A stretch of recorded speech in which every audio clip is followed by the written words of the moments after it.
नमस्कार। मैं रामनाथ प्रसाद दर्शन शास्त्र विभाग डीएवी महाविद्यालय सिवान से आज ऑनलाइन कक्षा के अंतर्गत आपके समक्ष उपस्थित हूँ। आज की कक्षा में हम लोग चतुर्थ आकार के वैध योगों की चर्चा करेंगे, जिसका शीर्षक होगा valid moods in fourth figure. अब हम चर्चा का आरंभ करते हैं। हम लोगों ने पिछले वर्ग में देखा था कि आधार वाक्यों को के आधार पर 8 प्रकार के योग वैध होते हैं। इन्हें हम पहले लिख लेते हैं। ये हैं ए ई आई ए ओ और फिर ई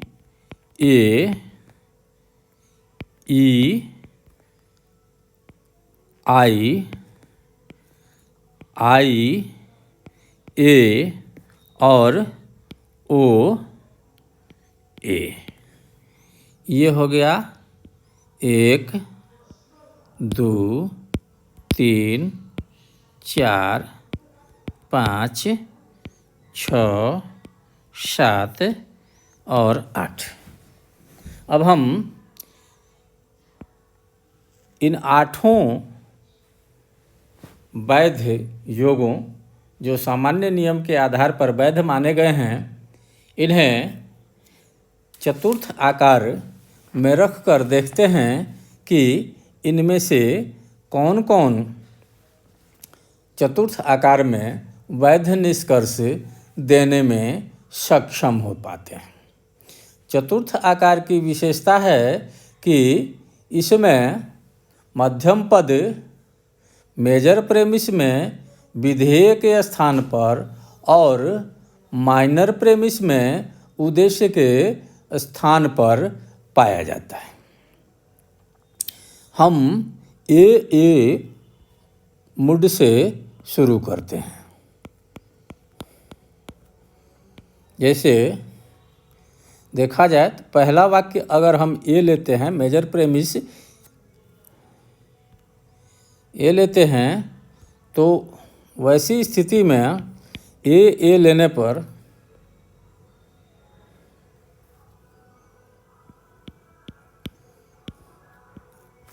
ए लेने पर फोर्थ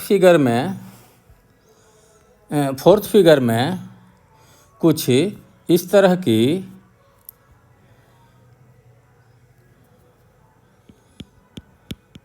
स्थिति बनती है। कैसे?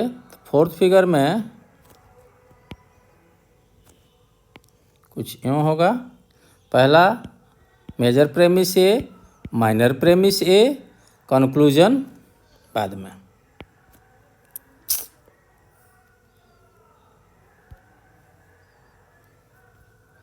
ए फोर्थ फिगर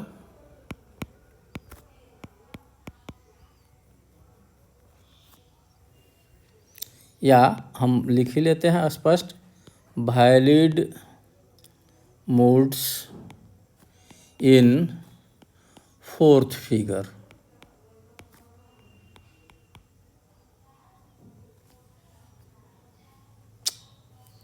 क्या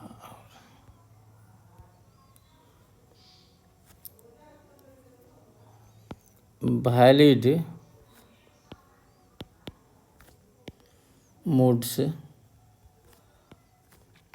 इन फोर्थ फिगर। ठीक है, तो हम देखते हैं इन 8 मूड्स जो सामान्य नियम के आधार पर वैध माने गए हैं उनमें से चतुर्थ आकार में कौन कौन से वैध मूड्स वैध निष्कर्ष दे पाते हैं। तो पहली स्थिति का जायजा हम लेते हैं जिसमें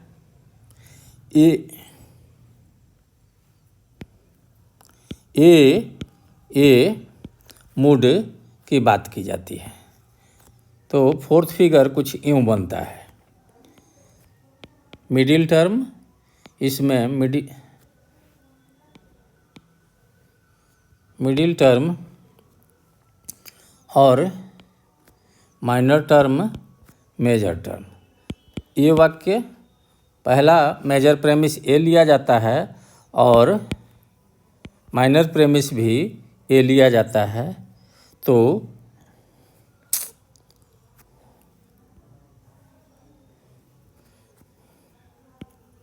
ये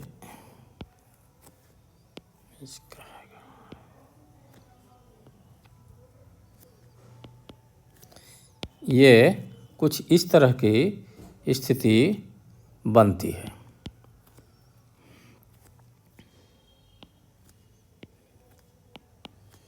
फोर्थ फिगर में, तो फोर्थ फिगर में अगर ए हम लेते हैं मेजर प्रेमिस और माइनर प्रेमिस भी ए लेते हैं तो इसका मेजर टर्म डिस्ट्रीब्यूटेड होगा, क्योंकि यह मेजर प्रेमिस में उद्देश्य के स्थान पर आएगा।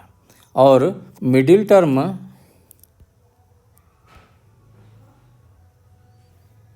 अनडिस्ट्रीब्यूटेड होगा, क्योंकि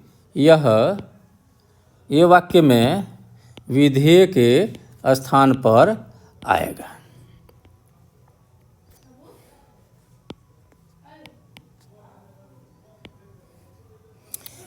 माइनर प्रेमिस भी अगर ए लिया जाता है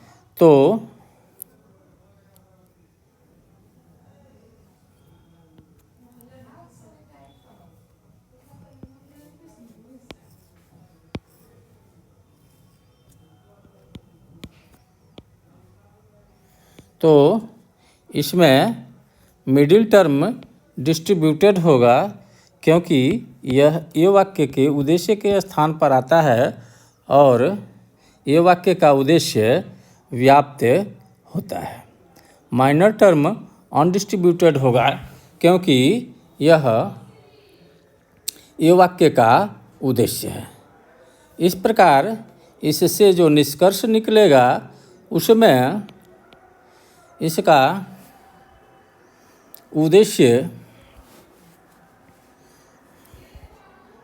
अव्याप्त होगा और विधेय अगर व्याप्त किया जाता है तो नकारात्मक वाक्य हो जाएगा।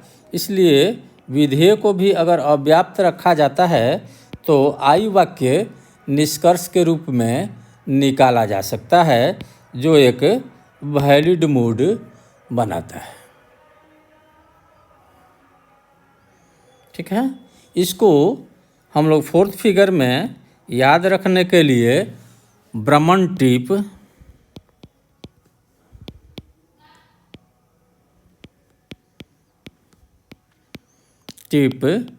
कहते हैं। ठीक है, इसी तरह हम अब ए पर दूसरी स्थिति, जिसमें सामान्य नियम के आधार पर दूसरा जो वैलिड मूड है उसको देखते हैं कि यह फोर्थ फिगर में वैध होता है या नहीं होता है। तो फोर्थ फिगर का हम एक फिगर ड्रॉ कर लेते हैं। फोर्थ फिगर में मिडिल टर्म मेजर प्रेमिस में विधेय के स्थान पर और माइनर प्रेमिस में उद्देश्य के स्थान पर रहता है। तो मेजर प्रेमिस अगर ए है और माइनर प्रेमिस ई है तो वैसी स्थिति में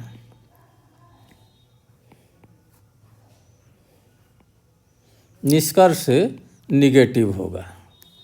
तो निगेटिव होगा तो उस निष्कर्ष का विधेय व्याप्त होगा। तो हम अब देखते हैं कि यहाँ मेजर टर्म डिस्ट्रीब्यूटेड होगा मेजर प्रेमिस में और मिडिल टर्म अनडिस्ट्रीब्यूटेड होगा, लेकिन मिडिल टर्म यू वाक्य का माइनर प्रेमिस में उद्देश्य हो जाता है, इसलिए यह व्याप्त होगा और माइनर टर्म भी व्याप्त होगा, क्योंकि यू वाक्य के सभी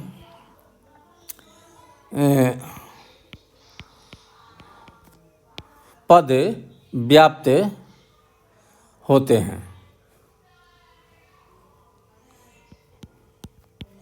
यू वाक्य के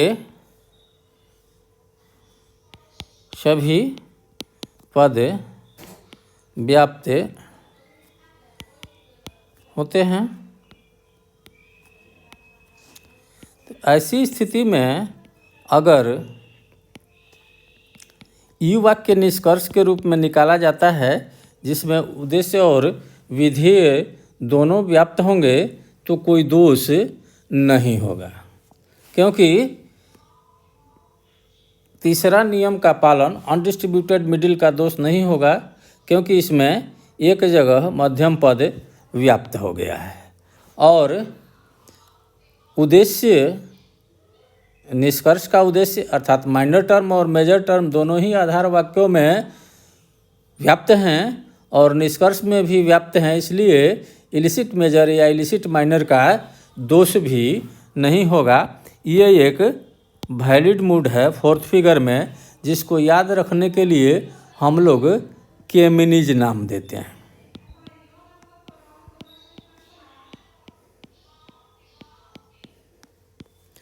इसी तरह हम ए आई मूड की समीक्षा करते हैं। तो ए आई फोर्थ फिगर में कुछ इस तरह से बनेगा। पहला,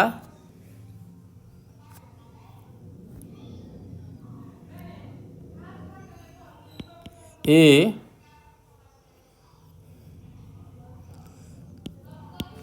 आई मूड फोर्थ फिगर में कुछ इस तरह बनेगा।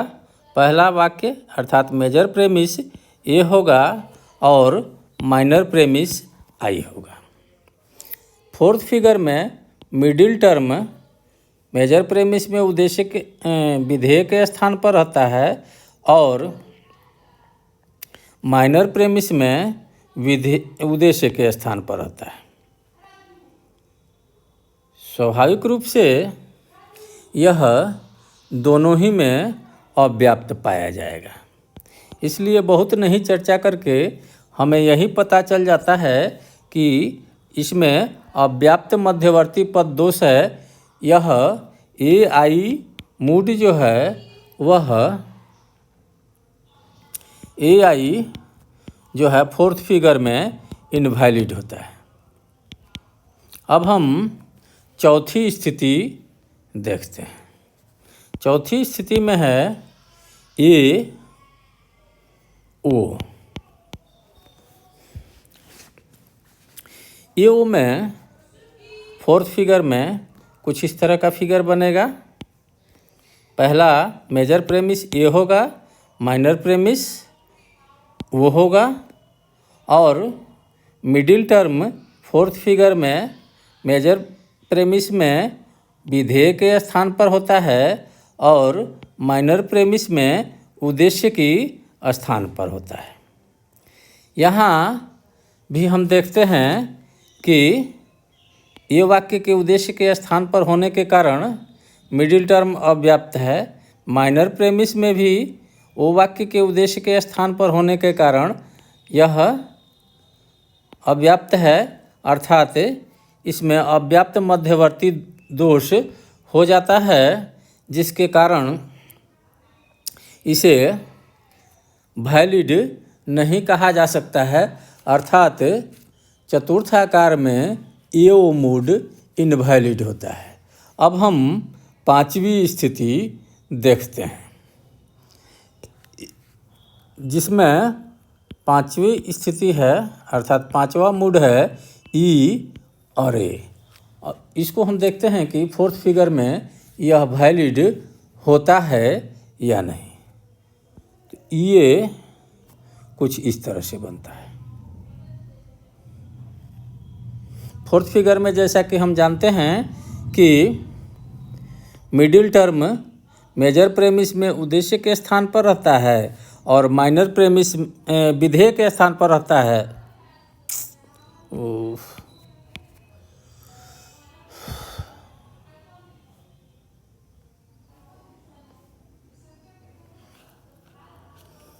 ई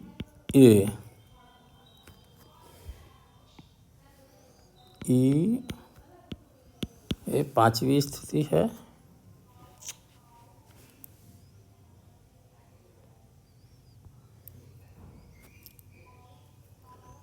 पांचवा हो गया ई ए में हो गया कि फोर्थ फिगर में हम जानते हैं कि मेजर प्रेमिस में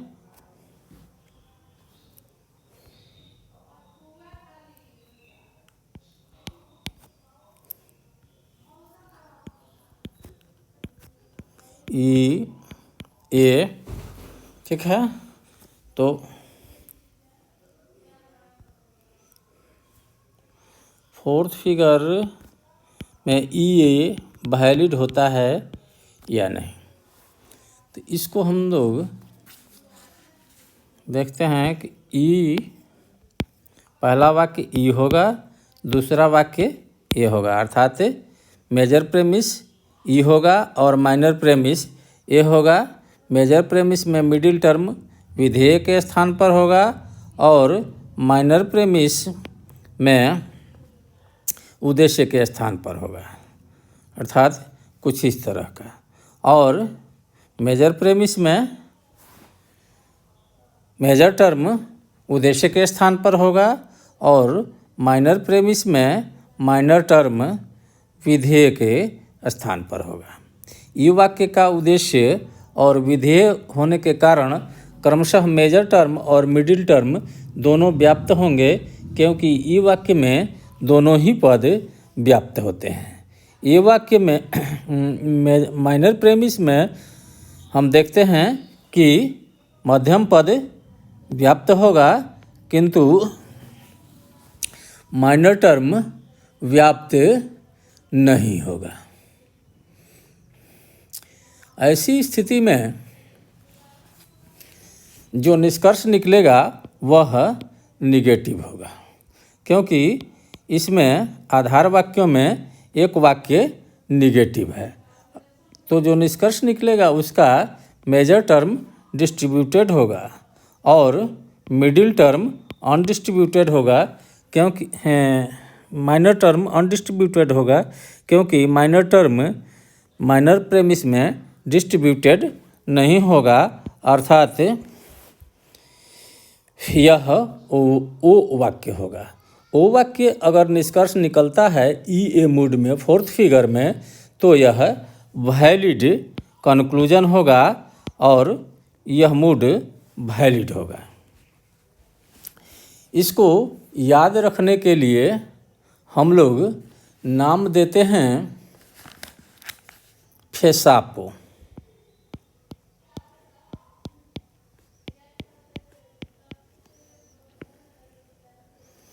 ठीक है। अब हम छठी स्थिति देखते हैं, जिसमें ई आई मूड बनता है। तो फोर्थ फिगर में हम जानते हैं कि मिडिल टर्म मेजर प्रेमिस में विधेय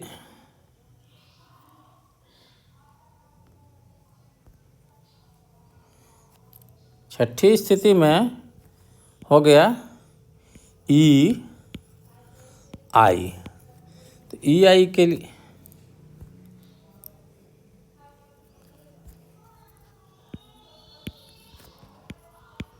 ई आई हम अब इसको ड्रॉ करके देख लेते हैं। फोर्थ फिगर में कुछ ऐसी स्थिति बनती है कि मेजर प्रेमिस में मिडिल टर्म विधेय के स्थान पर रहता है और माइनर प्रेमिस में उद्देश्य के स्थान पर रहता है। तो स्वाभाविक रूप से यह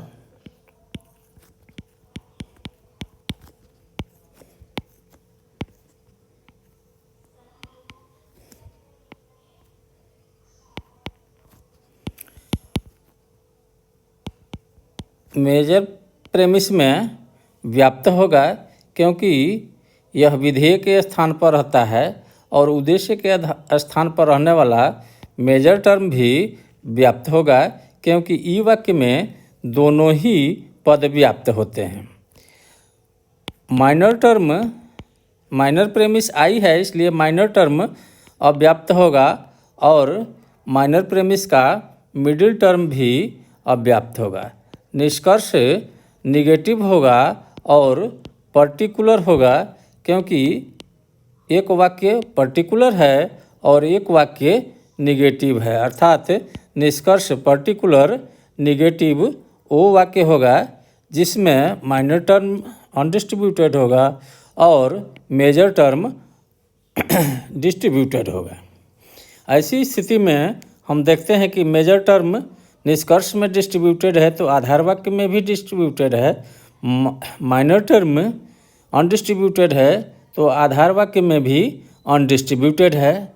मिडिल टर्म एक बार व्याप्त है, एक आधार वाक्य निगेटिव है तो निष्कर्ष निगेटिव है, एक आधार वाक्य पर्टिकुलर है तो निष्कर्ष पर्टिकुलर है। इस प्रकार हम देखते हैं कि इसमें किसी भी नियम का उल्लंघन नहीं होता है और न ही किसी प्रकार का दोष बनता है।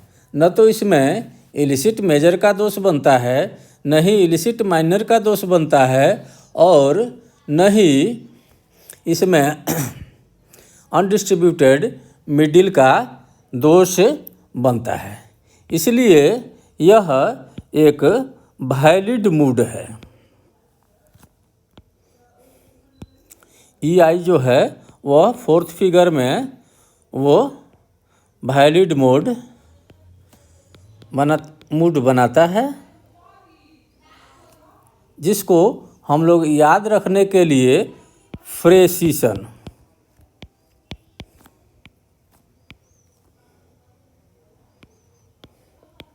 कहते हैं। ठीक है। इसी तरह सातवीं स्थिति बनती है कि मेजर प्रेमिस आई हो और माइनर प्रेमिस ए हो। तो हम देखते हैं कि किस तरह से यह वैध या अवैध मूड बनाता है। जैसा कि हम लोग जानते हैं फोर्थ फिगर में मिडिल टर्म विधेय के स्थान पर रहता है और माइनर प्रेमिस में उद्देश्य के स्थान पर रहता है।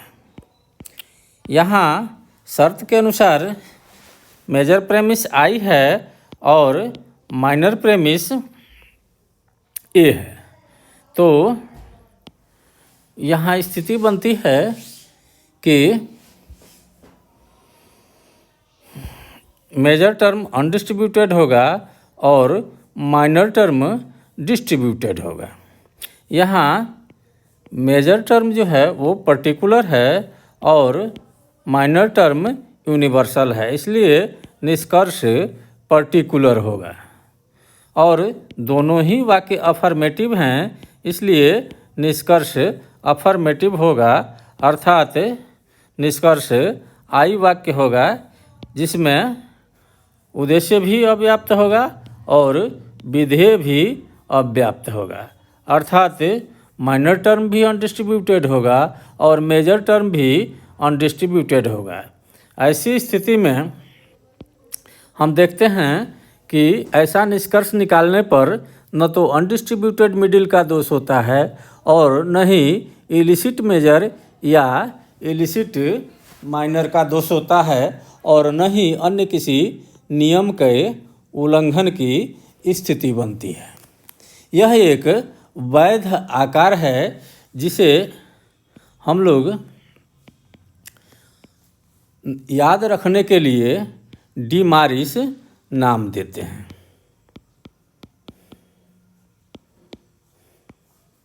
अब फोर्थ फिगर में आठवें मूड को देखते हैं, जो है ओ और ए। फोर्थ फिगर की स्थिति बनती है कि इसमें मिडिल टर्म मेजर प्रेमिस में विधेय के स्थान पर रहता है और माइनर प्रेमिस में उद्देश्य के स्थान पर रहता है। मेजर प्रेमिस में मेजर टर्म उद्देश्य के स्थान पर रहता है और माइनर प्रेमिस में मिडिल टर्म उद्देश्य के स्थान पर और माइनर टर्म विधेय के स्थान पर रहता है। ऐसी स्थिति में मेजर टर्म में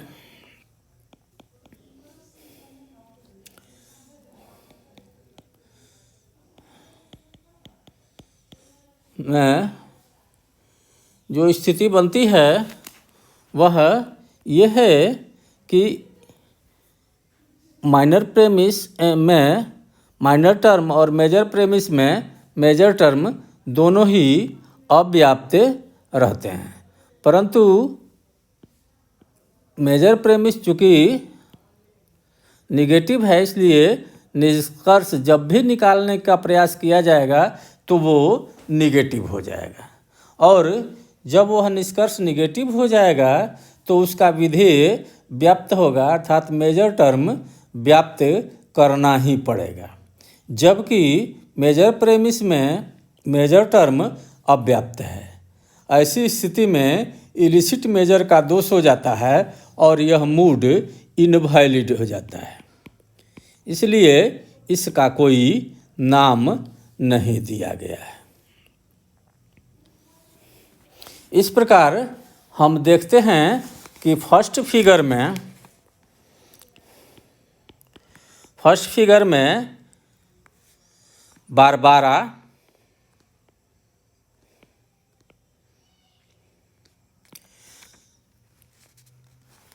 शीला रेंट,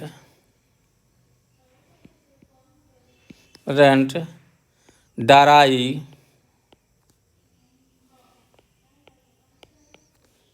और फेरियो 4 वैध मूड हो जाते हैं। सेकंड फिगर में बैरोको, फेस्टिनो,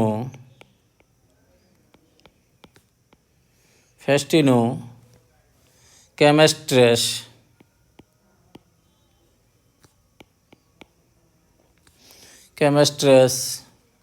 सीसेरे,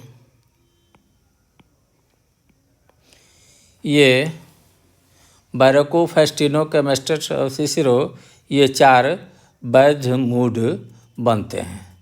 तृतीय आकार में थर्ड फिगर में मैं डाराप्टी,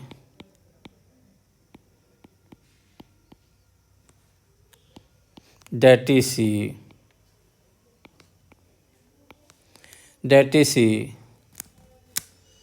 डिसामिस,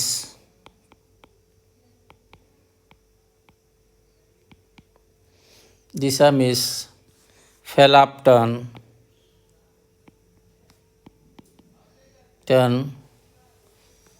बोकार्डो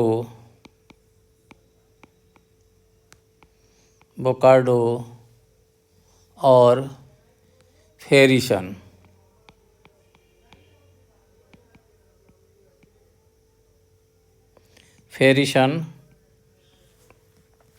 ये 6 वैध आकार बनते हैं।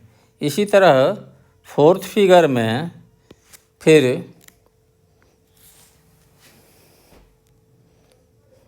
5 वैध आकार बनते हैं। पहला हो जाता है ब्राह्मण टिप, दूसरा हो जाता है केमिनीज।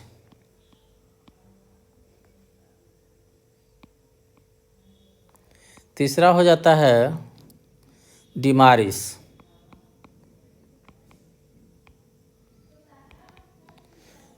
चौथा हो जाता है फेसापो।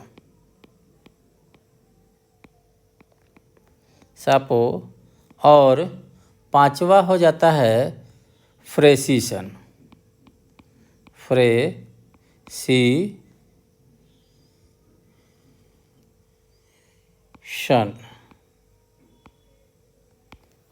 इस तरह बारबारा, सिलारेंट, डराई, फेरियो, बोकार्डो, फेस्टिनो, केमेस्ट्रेस, सिसरे, डराप्टी, डेटिसी, डिसामिस, फेलाप्टन, बोकार्डो, फेरिसन, ब्रमंटिप, केमिनीज, डिमारिस, फेसापो और फ्रेसिसन, ये कुल 19 वैलिड मूड होते हैं।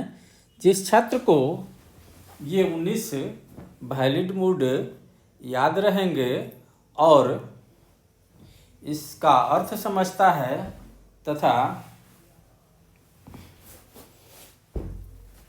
इनकी उपयोगिता को समझता है, इनके प्रक्रिया को समझता है, उसको रीजनिंग की किसी भी तरह की परीक्षा में कोई दिक्कत नहीं होती है और वह इस तरह की परीक्षाओं में पूर्णतया सफल रहता है। यह टॉपिक मूड ऑफ सिलोजिज्म यहीं पर पूरा होता है। अगले दिन हम लोग सिलोजिज्म के स्पेशल रूल्स पर चर्चा आरंभ करेंगे। तब तक के लिए विदा। धन्यवाद।